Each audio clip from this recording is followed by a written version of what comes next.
Welcome back everyone to Breaking Stereotypes. I am your host, Domenica Jaramillo, and welcome back to our podcast.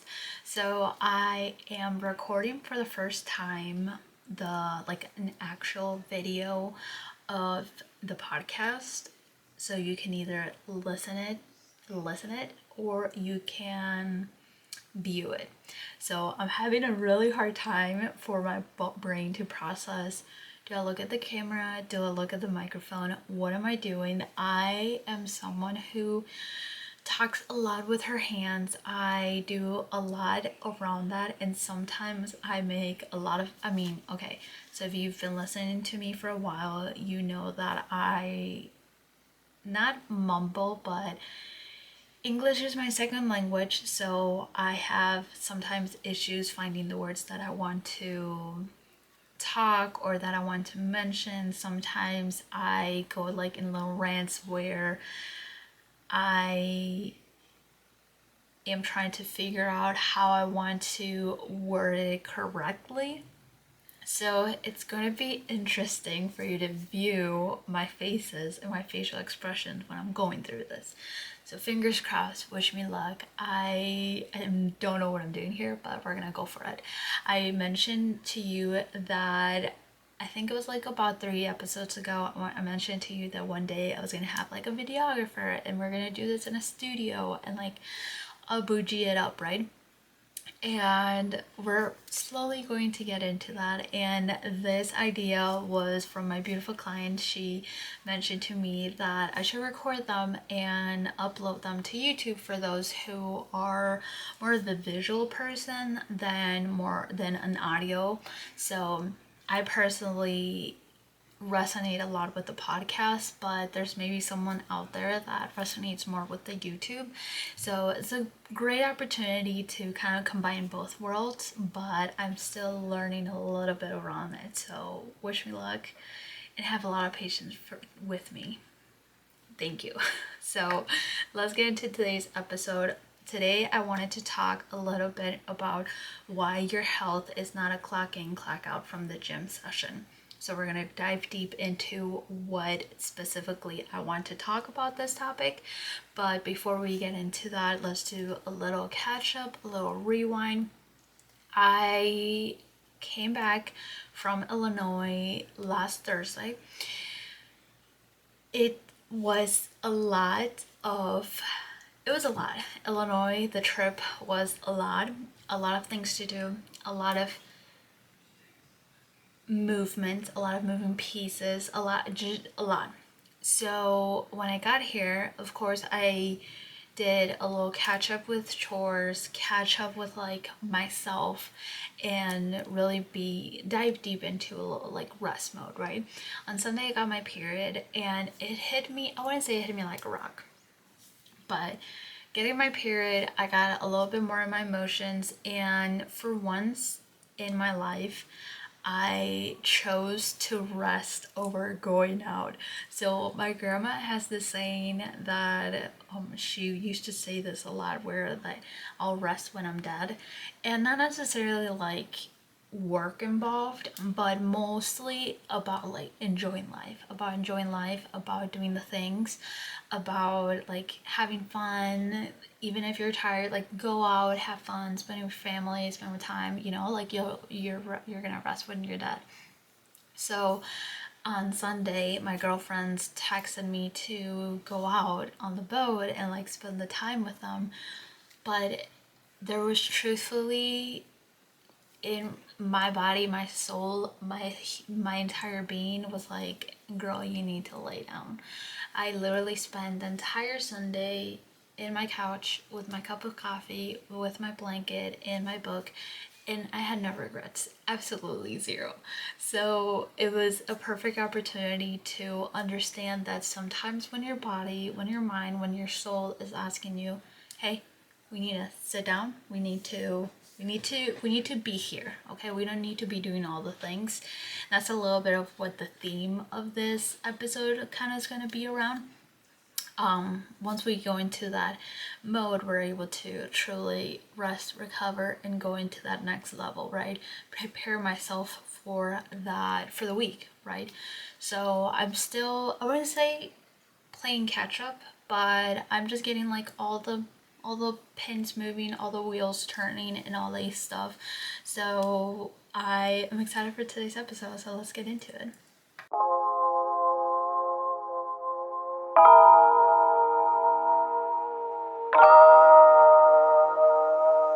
So, what do I mean when your health is not a clock in, clock out from the gym session? So, when we're talking about health, right? The main thing that always comes is, oh, I have to go to the gym. I have to be more active. I have to move my body. I have to get stronger with my bones, with my muscles. I want big glutes. I gotta train my glutes. I want, not that this can occur, but like usually speaking, when we're thinking, oh, I want abs, let me train core. I want a big chest for guys, let me train chest, and so on and so on. So we instantly associate health and fitness with our first task, going to the gym. But for the past year, I have really trained not only myself, but I'm the choice of language in regard of what I coach, or how I coach and how I speak and how I mentor around training, around nutrition, around health, has taken a different path. Not necessarily against the gym, not necessarily against moving and training. Like, I am a huge advocate that a woman specifically should train, should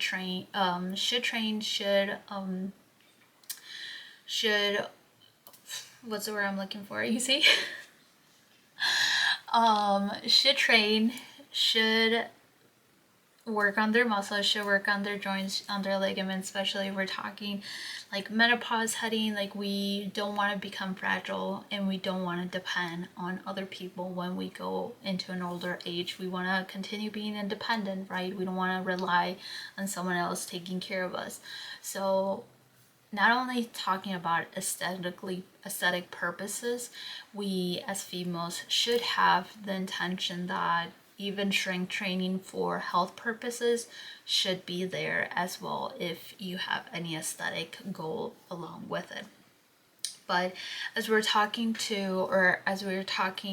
about how I'm mentoring and how I'm speaking about fitness and all these things have taken a change, because and I think that this year, connecting or changing the location of where I'm living, becoming more, I want to say independent, but in a way becoming and being more alone, and finding myself to have to do things sometimes alone, or having to be connected more to nature, having the opportunity of being connected with animals. And like, if you don't follow me on Instagram, I see animals on a 24-hour basis. Like, where I live is just surrounded of animals. So being connected with this side that of the world that wasn't really connected where I used to live,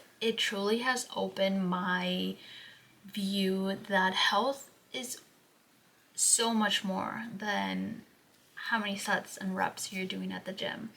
And of course that plays a role. Like I said, if you tell me, hey, I need you to program this program. I need you to program this. I really want you to glow my glutes. Like, I am a fanatic. I'm gonna do all the things.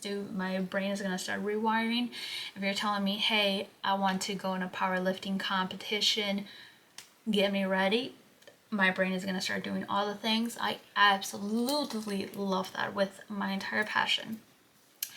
That's why I've devoted so much of my studies and attention in women, like anatomy, biomechanics, into programming, well-developed programming, So with that being said though, a lot of my approaches in regard of coaching have changed, especially because my community, my clientele is very, very female dominant.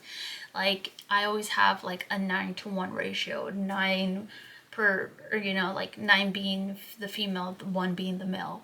So I have learned to not only understand the female body, but learn how to communicate, talk, and also find compassion to the female body, the female brain, the female soul.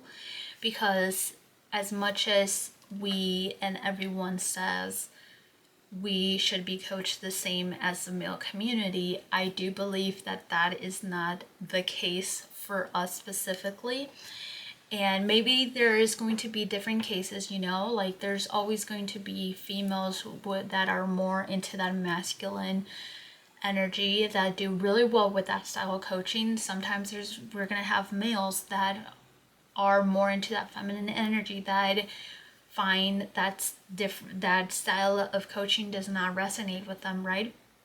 But as kind of like more of a theme or more of a like big picture, I have found that compassion, validation, and a lot of mindset work around fitness has to play a role in not only of a clock in, clock out gym session.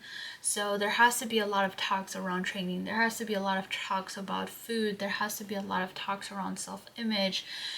And the list can go on, right? That's why this is my passion. Like I could talk about this for hours and hours and hours, but why I mentioned that your health and your fitness is not a clock in, clock out is because when we're going to the gym, right?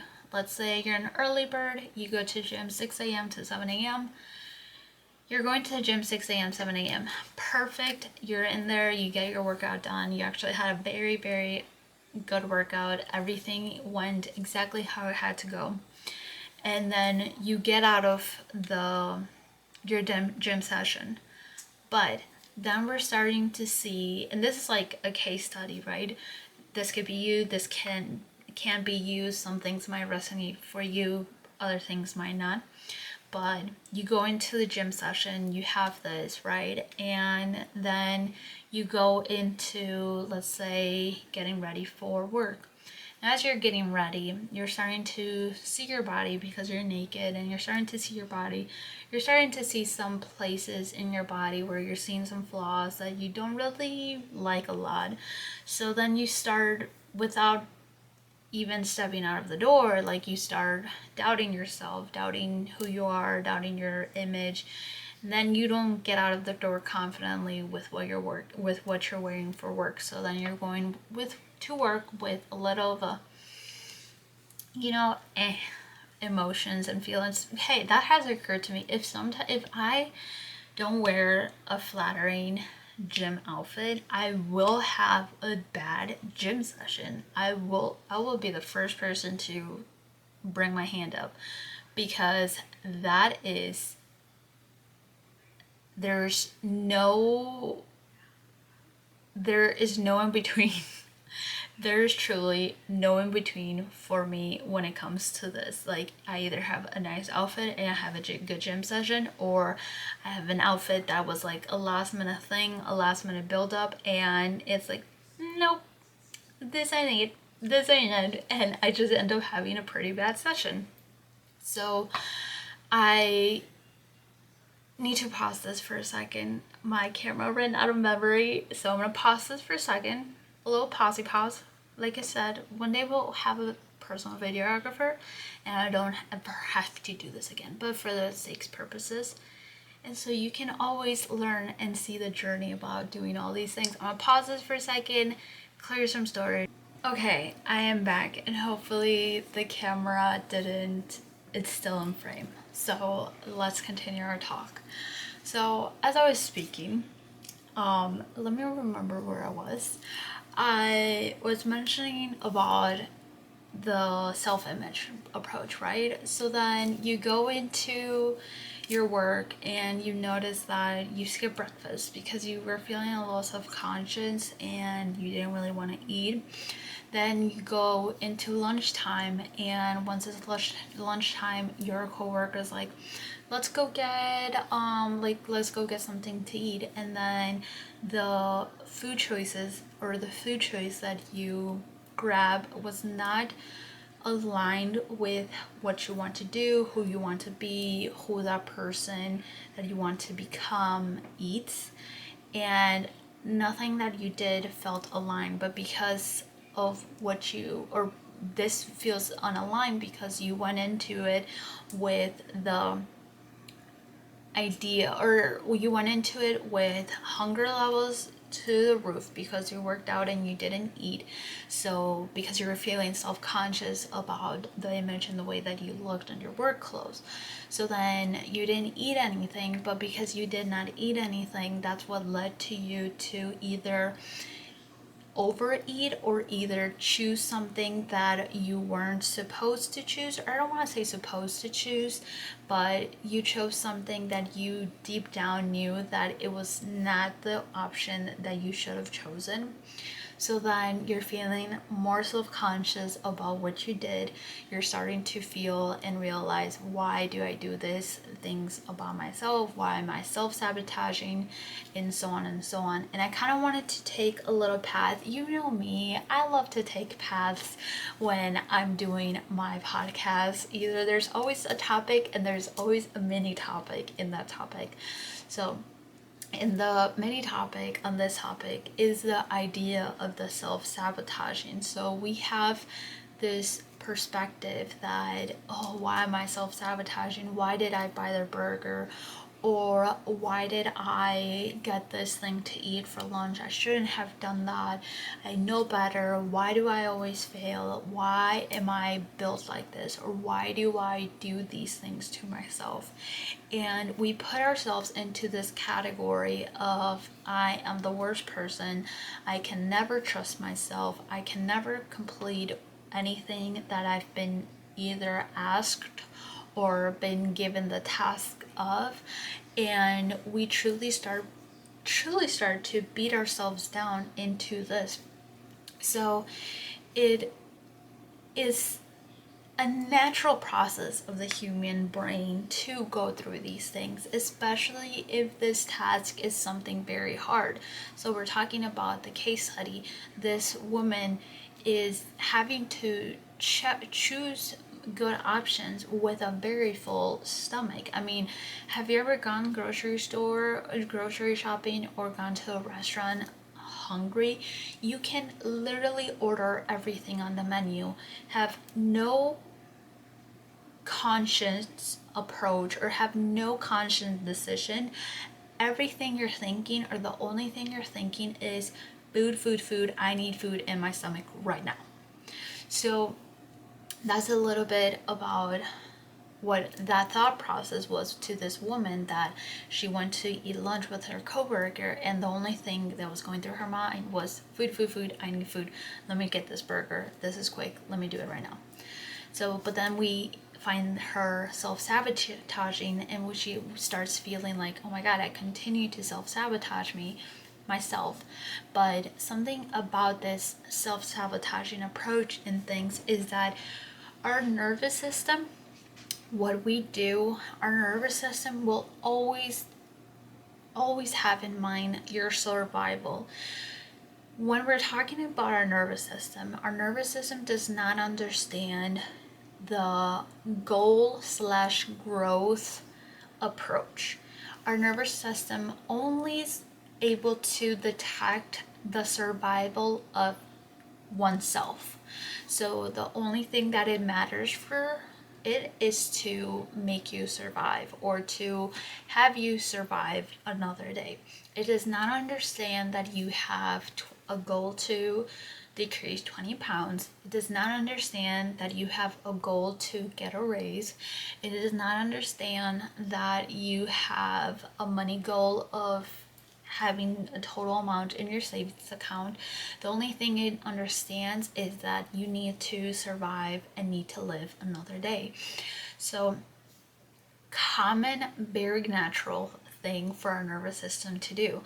Once we first understand that, we can not only give ourselves compassion when we're finding mistakes and issues and we're finding this kind of like turbulence approach, but we also are able to understand that having this be hard is a natural thing. It's not meant for our nervous system to take in this task or take in this information and say, easy peasy, lemon squeezy, let me do it. It is not natural for our body, for our nervous system to do this. So, and I talk way much more in depth in the post that I actually am. I mean, depending on what time you're listening or seeing this, but I did create a post more in depth about this. Like, I don't want to go too deep into this episode because we're going to kind of lose the path and the thread of what we were speaking earlier. But if you're finding a very interest in this topic, I did create an Instagram post. You can find it at _Wildside Fitness, and I go a little bit deeper in that. But to go back into this case study of this woman, she feels like she's self-sabotaging, and then she once again is feeling sad, discouraged, and goes home, and then it's having to eat again, right? And she already feels bad about what she ate, so she tries to control damage or tries to, like, I want to be good right now because I was bad earlier. So she makes maybe like a salad or something like super light to eat. And we're coming, this is day one. Maybe like day two, she has all her food correctly done. Everything's good. She has a better approach in regard of her image, right? She feels a little bit more confident. She actually wore an outfit and she was feeling herself. She wasn't really finding any issues. But then she came across, or she went into talking to a family member, and that family member triggered something in her brain that gave her a negative response about the food that she was eating, or a negative response around the food choices that they've taken or that they've done in front of this individual. So then she's going through this on day two. Day three, she's been having all these things occur to her in the past, and then now she's trying to do like some damage control, or she's trying to do, like, let me get my goals and let me do this. So she goes even harder in the gym session, and that just completely tears her up a little bit more than intended. Like, she didn't do this gym session the best, so she potentially injured herself. And then we go into day four. Like, you can see this is a ripple of effects, and you can see that I just got a notification on my watch about my step. I really hope it's not considered my steps because I am talking with my hands. I told you, I talk with my hands a lot. So then we can see that all these occurrences are happening outside of the gym. No moment in time did she come across these things when she was in the gym. In her 1 hour 6 a.m. to 7 a.m. gym session, she was not coming across self-image issues, decision around nutrition, maybe some social events around the thought process around food, having to come across triggers around food or triggers around certain like belief systems and so on and so on. And we didn't see anything in this hour. We absolutely saw nothing. And we checked in, we clocked out. This is what we have the idea and the view and the perspective of health. This hour shows that I am healthy. But if we take a step back and we start analyzing what happened in the 23 hours of her day, what happened in the rest of the 23 hours of her day that did not involve her clocking in and clocking out. We came across issues around self-image. We came across issues with food and mindset. We came across issues with belief systems. We came across issues with our confidence and self-esteem. So we're coming with issues, or issues are presenting itself outside of this window, and it's completely natural, because life is not just gonna stop when you clock out of the gym. Life and problems and situations are going to continue to present itself, because just because you're going to the gym doesn't mean that you are not going to be presented this. Just because you're going to the gym does not mean that you're not going to have your friends say, "Hey, let's go out drinking this weekend," right? Does it feel that going out to drink with your friends, does it feel like you need to be doing? Maybe not, maybe yes, maybe not, right? We can use a case that of this weekend that my girls told me, "Hey, let's go out." Other times, other days I would have said yes. At that time and that day, I had to say no. So when we start talking about this, we open the topic that people who are going to the gym can continue being very, very unhealthy. That is why we are seeing people in cases of people that go to the gym, but they're not seeing the results, because either their nutrition is not following their steps and their actions that they're taking at the gym, their habits are not following the path that they're taking at the gym, is because this 23 hours is not aligning with the hour that they're having. So, and it's natural, right? It's natural. When we're talking about fitness, it's a 24-hour thing. When we're talking about self-development, when we're talking about health, it's a 24-hour window. It's not a, this is my hour, this is it, consider me healthy, I'm okay. So the same thing we can come across with bodybuilders. Bodybuilders go into the gym, they get in their hour, they get in their cardio, and not saying that this occurs to every bodybuilder, and not saying that happens to everyone, but there has been cases when bodybuilders, their physique is perfect. It is the most aesthetically pleasing thing that we can see as for the human body. But then we see problems with food. We're having issues around self-image. We're finding issues with out of control in regard of going out to social events and eating, or out of control around alcohol or around these things, because they do have a very, very restrictive diet for a period of time. And going into this more of a freedom approach, for some people it can be a little too overwhelming, right? So this is the idea, and this is the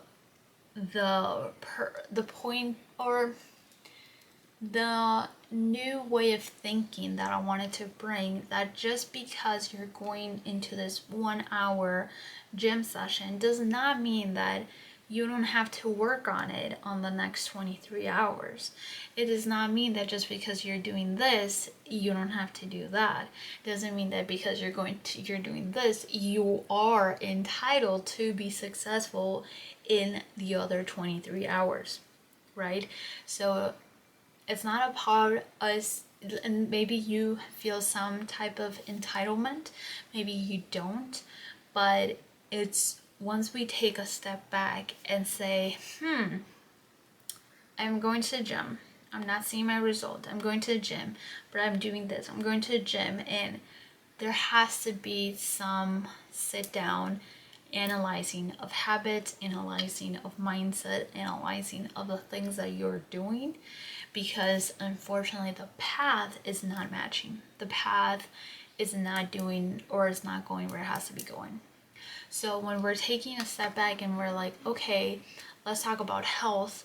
We're talking, hey, we're going to the gym, we're doing what we have to do, we're eating food for breakfast because it's fuel for our food. We are making sure we're hitting our protein, because, and I believe me, it's overwhelming. It's a lot of tasks. Believe me, I know, I understand it, and I get it. And sometimes it could just be too much for one day. Other days, maybe it's easy. Other days, it might be that you can't do nothing around that. And I get it. I completely get it. That is why the work that we're doing has to be related with our life to life, like with our day to day. Because if we think or if we behave and do like fitness is over here, like in for people listening, I'm using my hands, of course. Oh my god, yes, it's counting steps. My bad, I'm gonna stop using my hand. So if we're treating fitness as fitness is over here, my life is over there, that is where we're coming across so many issues of why can't I do this? Why is it so hard? Why? It's because we're not bringing them in together and we're not learning or understanding how to function with both together. So that's a little bit of what I wanted to talk about. Maybe it's something that you are needing to hear, maybe something that another person needs to hear, maybe it's something that you opened your eyes into a different way, a different perspective, a different point of view of these things. I challenge you to this week find different, of course keep going to gym, continue going, I'm not saying not to, but maybe find different approaches in which you can integrate health. Maybe you don't go to the gym at all, maybe that's something that you haven't added to your day. So what are other different pillars of health that you can integrate, you can start putting in your 23 hours that will, if you're not going to the gym, help you once you integrate that, or if you're going to the gym, not just give you this ripple of benefits because you are starting to integrate and start to match your 1 hour versus your 23 hours. I hope you like that. I hope you liked today's episode. If you found it very, very valuable, please share it on your social media so we can continue expanding. If you haven't yet, I truly would love from the bottom of my heart if you can leave a review or you can give a thumbs up or anything related to expanding our family. If you're looking at this on YouTube, definitely subscribe. Make sure you're sharing it, you're giving a thumbs up, comment anything that resonated or something that came up that you really enjoyed listening. I have set up everything for next week's content calendar, so next week's podcast is gonna be beautiful. Until then, continue breaking those stereotypes. I will see you in the next episode. Bye.